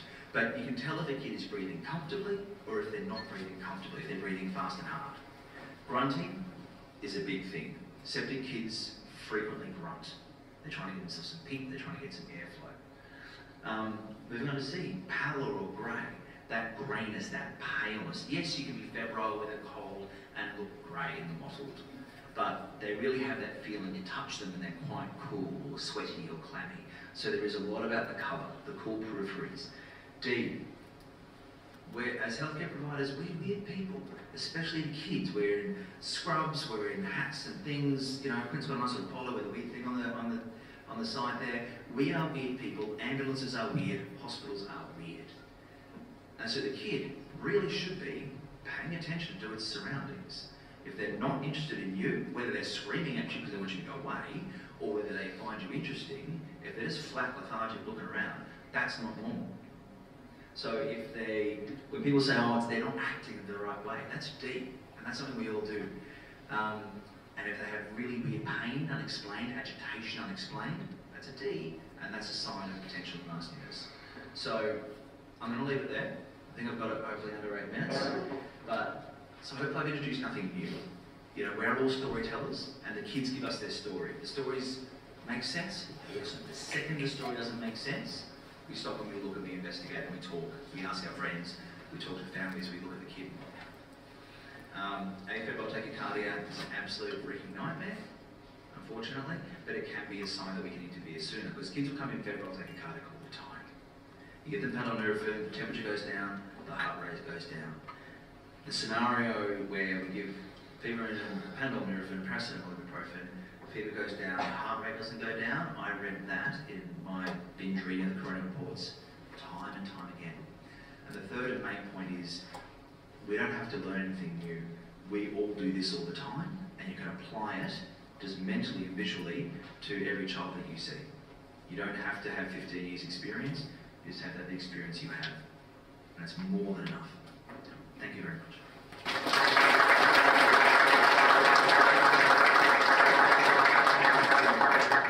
Thank you very much, Mark, for that excellent presentation. You can definitely let your kids know they're brilliant jobs. We'd love to have you back. So one more time for Mark. So we are going to jump straight into our final presentation of this evening. Pretty excited about this one. For those who are lucky enough to be signed up to the ultrasound workshop, we've got Dan and Wendell who are going to be two facilitators of that one presenting tonight. They come all the way from the US. They were affected with flights on Friday getting here, and today they're at the jump park. Like I said, you guys have seen it for mountain bikes. There's like 30-foot jumps and craziness, so I think we're very lucky they actually survived it and having one piece and didn't make it up here. So let's hear it for Dan and Wendell.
Right now it's summer up there, so it's a nice change of pace over here for the winter. We have these great falls where we get a lot of color changes. It's really well known for maple syrup, which comes from tapping maple trees and boiling down sap, and like kind of just put that in everything, on food, cocktails. You can use it as an ultrasound gel, which is a fun fact.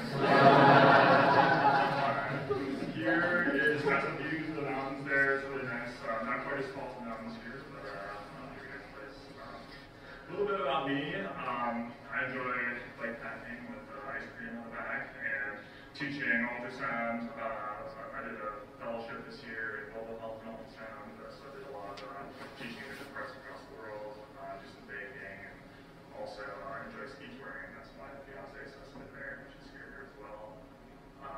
And then for Dan, he's an avid skier, loves getting out on his boat, but is also recently appointed dean in medical school, so he's working his way up all this time as well. We both kind of met from our passion at maths and submarines together. This is actually mostly the ultrasound. So we both did ultrasound fellowships, and Dan was a little bit before my time, but glad to kind of sharing this presentation with him and going through some of the applications that we use ultrasound for in PE. Yes, I want to echo what Wendell said. Yeah, thank you, Quentin, for having us. This is a really top-notch conference. I'm excited to be here. Like Mark, 3 children at home. Again, you similar talking to. Don't mess this up, and hopefully they can come with us to the next one. At any rate, this is some photos of our residents and trainees at the University of Vermont. We're really trying to drive ultrasound into their sort of psyche as part of their rapid assessment of critically ill patients. I think all of us have a handful of cases where it's really made a big difference in time to diagnosis, which is critical. Ultrasound over the years has, it started with these monstrosities of machines as big as this desk here, and now they're becoming extremely portable, plug right into your iPhone, and extremely inexpensive, which is very important as we bring healthcare, and Wendell's doing amazing work through his fellowship in global health in the developing world. Not everyone can work in a level 1 trauma center. And it's really been a great joy of our university to connect with folks. And I think these are residents in Accra in Uganda. Also, another passion of mine, I started as an EMT in Boston, where there's 5 trauma centers in a 10-mile radius, and my EMT instructor said, keep it simple, stupid, you call, we haul, that's all. And I think that's really just selling our medics short of their knowledge and skills, and unfortunately, there's not a level 1 trauma center on every corner. And up in Vermont, we live in a fairly rural network where often transports are delayed. You're a single provider in a shop, 100 miles away. And I think that's probably the case for some of you all as well. And there's some photos here of our EMS crew, Dr. Madison Daly, who unfortunately had a family emergency, couldn't join us for this trip, teaching some of our LifeNet advanced medics some of these really simple skills. And it's just exciting to see this tool sort of diffuse into the medical community. There's really infinite uses, pre-hospital trauma care, trauma assessment, long bone fractures in terms of using ultrasound for needle-guided nerve blocks, regional anesthesia. And what we're going to talk about today, underlying causes of hypotension and shock, and really sort of hopefully shortening your time to diagnosis, which is critical. So, Wendell's going to start us off with a case. Yeah, so I think it's good to frame all these discussions in kind of the context of how we use this exam. So for this case, you get a phone call as looking at parenting, and you hear about a 45-year-old that's found down. Shockingly, he doesn't have much medical information along with him. You show up to the scene and you check the glucose. Glucose is 115. You get an EKG. So here's the EKG. It looks like he's got sinus tag. But you don't really see anything obvious as far as, statement changes.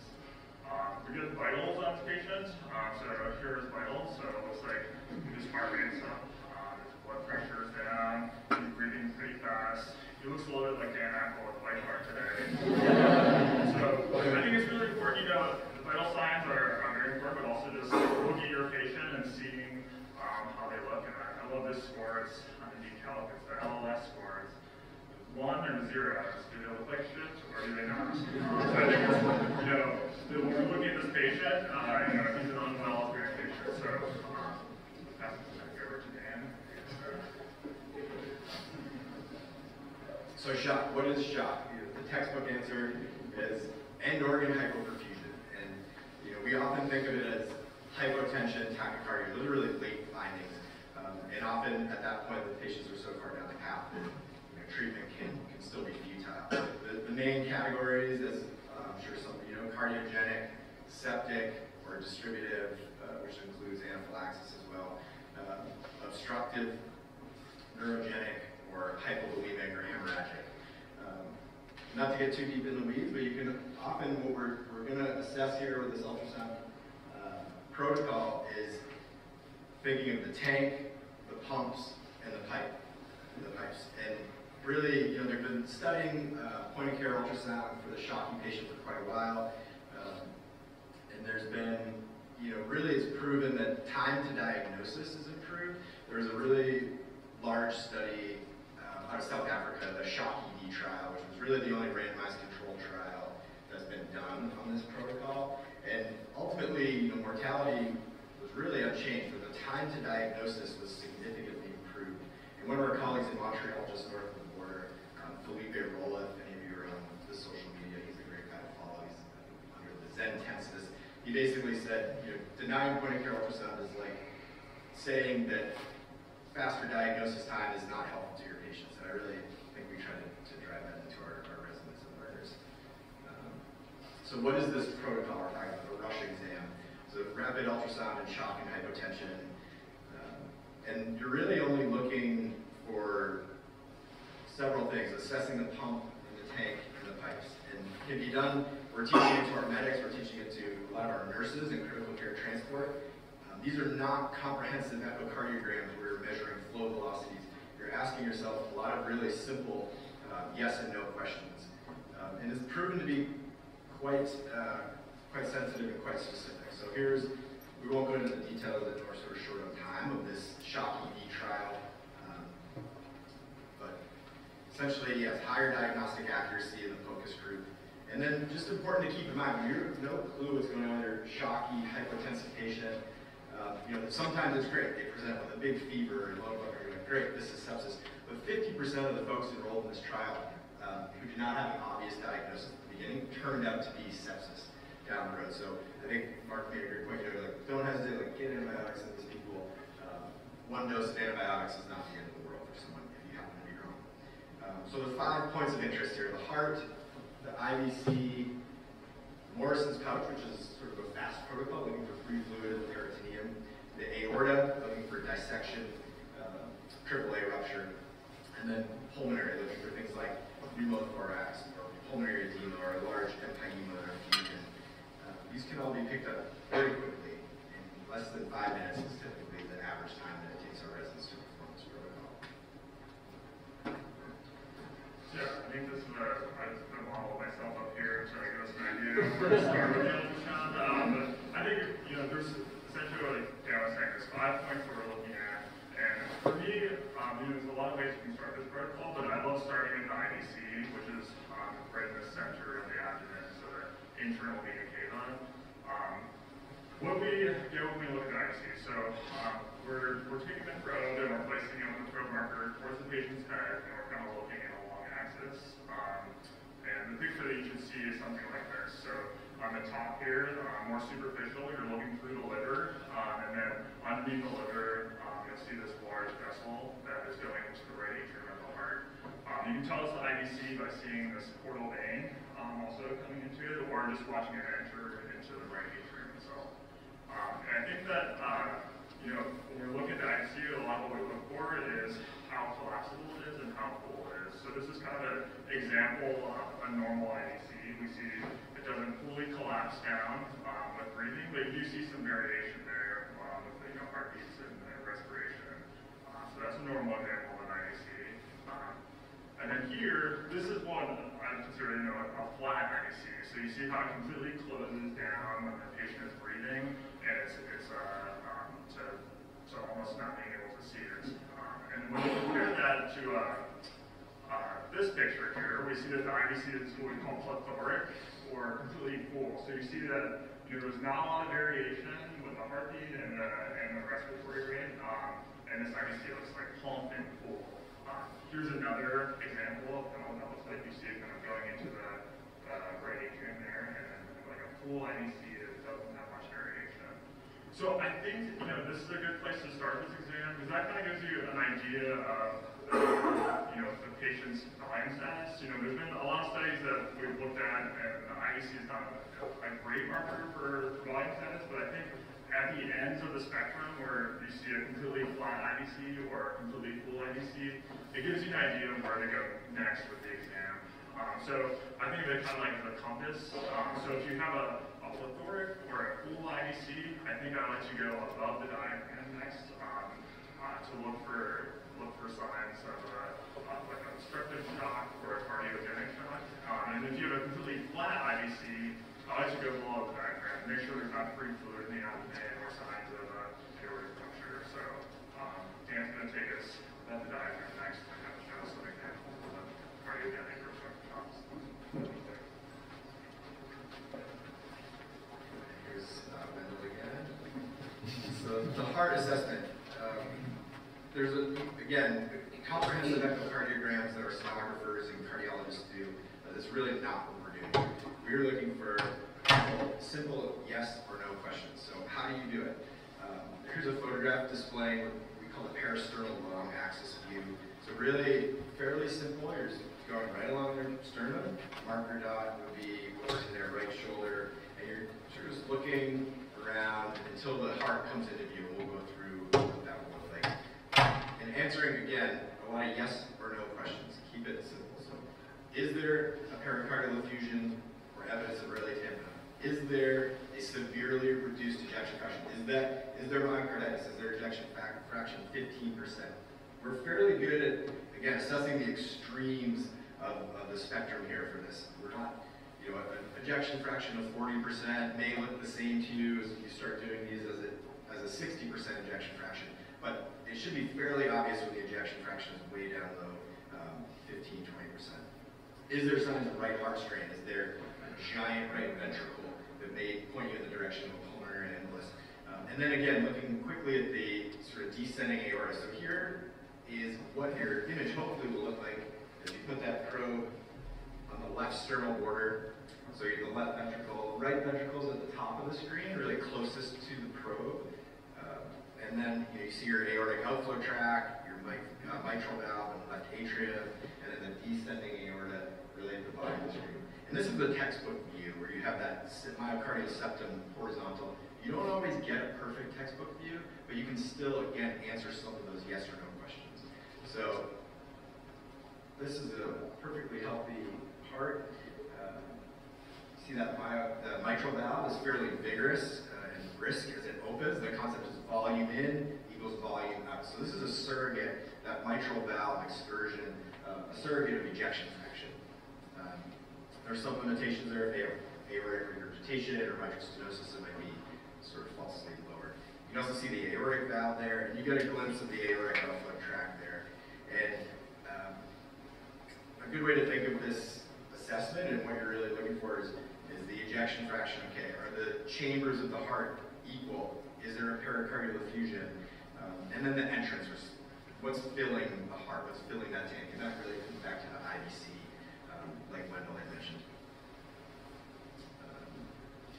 Great. So here's the, again, where sort of the mitral valve highlighted there in long axis, quite vigorous. So this is illustrating the sort of quality of, so again, top of the screen, right ventricle, middle is your LVOT, or ascending aorta, and then the bottom is your right atrium. So those should really be in like a 1-to-1-to-1 ratio. So that's just by eyeballing. You don't need to get too in the weeds, taking measurements and things like that, but just by gross assessment, looks pretty good. So cardiogenic versus structural. We're just going to quickly go through some pathology slides here. How does this heart look to you? Is that pump going to move the fluid through? No. So this is a perfect example. That kid you give 20 cc's of fluid to, or the adult. Why is their blood pressure not coming up? Maybe their X-ray looks a little wet already. This would, if you get this assessment of the patient right away, you're going to really rapidly transition your care and stop putting fluid into this pump. Right? This pump is not going to move fluid. They need vasopressors and they need time. Here's another example of pathology. Anyone see what's going on here? So just to sort of illustrate some of the terminology again, hopefully some of you can join for the workshop and we'll go through some of the terminology in finer detail. Anechoic, there's no echoes, that's jet black, and that is fluid. So around this heart, there's fluid, pericardial effusion, and you're starting to see sort of early tamponade, that right heart is collapsing, not able to be filled. Here's an example of that potentially, what do you see here, anybody? So we got top of the screen, that right ventricle is the closest to the chest wall. Love it, PE, right, so this right ventricle is blown up. The ratio here, that 1:1 ratio is completely lost. That RV is completely dilated. Very good. So this may really change your management and move you to lytics sooner rather than later. All right. Great. So now that we've kind of talked about the heart a little bit, we're going to move down into forces and marches. So this is really the beginning of what we call the fast exam, but really for the rush exams, we're trying to work our way quickly through a lot of these views. The most sensitive area we find for looking for free fluid in the abdomen is in the right upper quadrant. So this is going to be a mid-axillary line on the right upper quadrant here with your probe marker facing the patient's head. So, free fluid in the abdomen often when we think about is trauma, and trauma is the #1 killer for people under 45.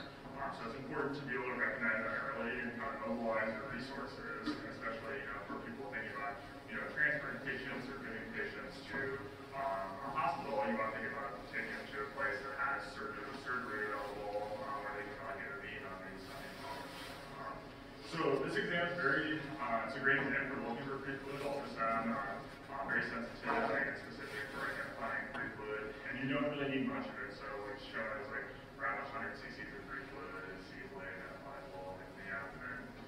So when we're looking in that right upper quadrant, the view that we're seeing is we're trying to visualize the potential space. So normally people don't have free fluid in their abdomen, and what we see when we look in the right upper quadrant is we see the liver on the top, and then we see the kidney kind of underneath the liver. And it's that space where the liver and the kidney interface is a potential space. So as we see here in this picture, and you'll see in this first example here, this is a normal right upper quadrant where we don't see any free fluid between the liver and the kidney. And then moving on here, here's an example of an abnormal. So you see this is kind of a thin stripe developing here in the right upper quadrant. And then sometimes if you repeat these exams over time, you'll see this really kind of expand as hemorrhage continues and you begin to develop more volume in kind of that right upper quadrant. I think one caveat that I like to always mention for this exam is patient positioning is very important. So if you have a patient that is sitting up or in some way not completely prone, then it's really difficult to have that fluid develop in the dependent space in the abdomen. So I think it's really important to have these patients completely on their back and laying down so that you give the fluid a chance to develop in kind of that potential space that we see. Great, now we'll talk about the lungs. Here's the sort of probe positioning. It's mid-clavicular line, markered out towards the head, and you're really just looking for 1 or 2 rib spaces, looking for what we call lung sliding to see if there's a pneumothorax. So here's an illustration of the anatomy. You may see the 2 rib shadows are labeled there, and that pleural line, that's really your point of interest. And here's a perfectly normal looking pleural line. That parietal pleura, visceral pleura, and the inner wall of the thorax are sliding together. That lung is inflated up snugly against the inner chest wall. How about here? No sliding at all. So these can happen spontaneously. The pneumothoraces are not all traumatic, and often it may be missed.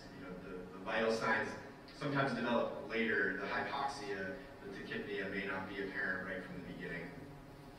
Here's an example of what we call a lung point, and that's really where you can sort of see the sliding happening right there, and then part of the lung does not have any sliding. And that's really where that parietal pleura and visceral pleura are detached. That's the actual point of the pneumothorax.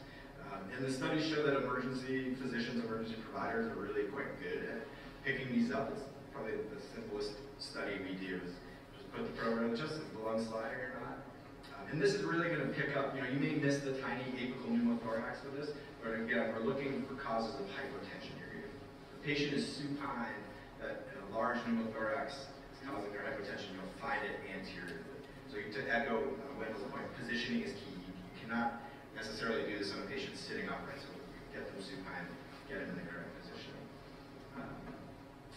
Next, we'll move on to the aorta, which, fairly straightforward exams as well. You can position your probe really right below the subxiphoid, marker dot to the patient's right, and you're just sort of sliding down. We'll have an example of what that looks like. And again, your deliverables, we always like to tell our residents or registrars, you're not, looking for flow rates, you're not looking for much other than, is there an aneurysm or is there a dissection flap? Those are your two deliverables, yes or no.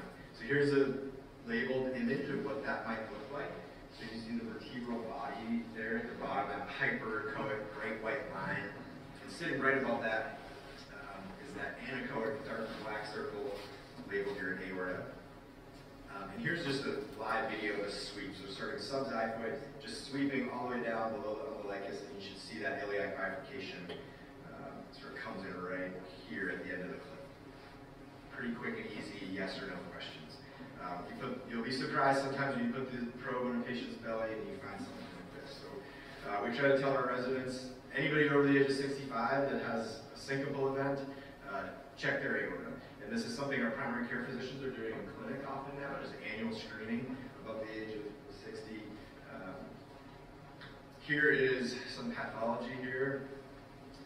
Yin-yang sign. So you see this sort of turbulent flow. This is an actively rupturing AAA. This was a patient I saw in Vermont. So you can see the date there. Early COVID, when our medics, everybody was scared to death, right? If you say you weren't, you're lying. When there was no vaccine, you hear the stories from Europe and New York City, people dropping in the streets. Medics wouldn't get a story, they wouldn't examine the patient, they'd come in with really no vitals. This guy, I think he's here for nausea and vomiting. It turns out he had passed out 3 times throughout the day, and this was his assessment within 30 seconds of hitting the ER. Here's what a dissection flap might look like to you. So that circle, the caliber of that circle should be jet black throughout, and there's just that dissection flap sort of sitting in the wind. Here's a long axis view of the aorta. So same idea, subxiphoid with the probe horizontal. You're just rotating it. Sometimes you can miss, if you're just looking transverse or horizontal, you may miss a saccular aneurysm, which is actually displayed in this image here. So it's always worthwhile to get a long axis view, and you can see that dissection. Sort of sitting down here. You can take measurements, especially if it's sort of at the border of what you might think is normal or not. It's important to measure outer wall to outer wall. You can see in this image here, there's a big aneurysm with a false lumen and a true lumen. So don't be fooled. You may just look initially and see, you may just see that hypoechoic dark black circle in the middle and say, oh, I'm measuring the aorta. But look around it, make sure there's not a bigger lumen around it. 3.5 is considered normal, upper limit of normal. So anything beyond that, even if it's somebody who maybe syncopized, they're not actively dissecting or rupturing, they need follow-up. This needs to be checked like every 6 months or so because the rate of growth is really what our vascular surgeons are worried about. And they follow these quite closely. All right, back to our case. All right, yeah, so just to wrap it up here, we'll go through the case and I'll just ask some questions to see what everyone thinks of this. Okay, so we're back to our 45-year-old that's found down. We'll go back to the vital signs again. So we have hypotensive and tachycardic patient. And we start on the rush exam here. We start with IVC. So first view here, look at the IVC. Any thoughts about what this IVC is? Is it collapsible or does it look like it's full? Yeah, great. Yeah, it looks full. So with a full IVC, where are we going to go?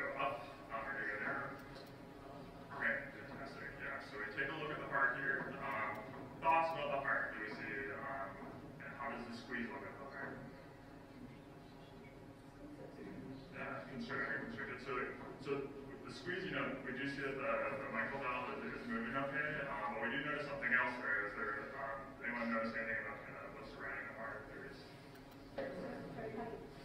Great, yeah, exactly. So we have an effusion out there, and you have an effusion with a plethoric IVC. This is kind of some early collapse of the right ventricle here, so that looks like this patient is clinically it has tamponade with the vital signs that we have. So just to kind of round out our exam, we see this patient has good lung sliding. We look at the aorta, we see that there's a normal looking aorta, and don't see any signs of aneurysm or dissection flap. And in the right upper quadrant, we don't see any evidence of free fluid. So I've already kind of heard tamponade, but that's exactly what this patient has. And I think it's a great way to kind of emphasize that sometimes we have patients that have abnormal vital signs and can get triaged well. But I think if you come in with a patient and you're like, this patient has hypotension, tachycardia, and they have pericardial effusion and a plethoric IVC, that really moves them up on the list of this is an emergency, and it's something that's very intervenable that we can act on that kind of save lives. So I think the real big take-home points here are the more data points we have are very useful, and I think we've kind of started to use ultrasound a lot as almost an extension of our physical exam. So utilizing it early in patients, especially 6 months with hypotension. Also, really important to kind of position your patient and put them in the correct position so that you're able to really boost the sensitivity of all the exams that you're doing. Also, if you're having an evolving patient, I think repeating the exam is a great idea. Often when we have trauma patients, we'll start off and look at their right upper quadrant, it looks completely normal. They develop tachycardia, they start to get hypotensive, we repeat that exam, and we see that they develop a new, free fluid in the abdomen, and that kind of changes everything. That helps us kind of mobilize our resources. And then I think it's really important always to practice. I really like to ultrasound patients that I even know the diagnosis coming in, transfers from other facilities, just to see that pathology and get really familiar with what you're looking at, and that way you kind of have that mental image in your head for when you approach your next undifferentiated patient. So to finish up here, we're just going to really quickly go through the foresight exam, which is 24 different points of contact that we're going to look through. I'm just kidding.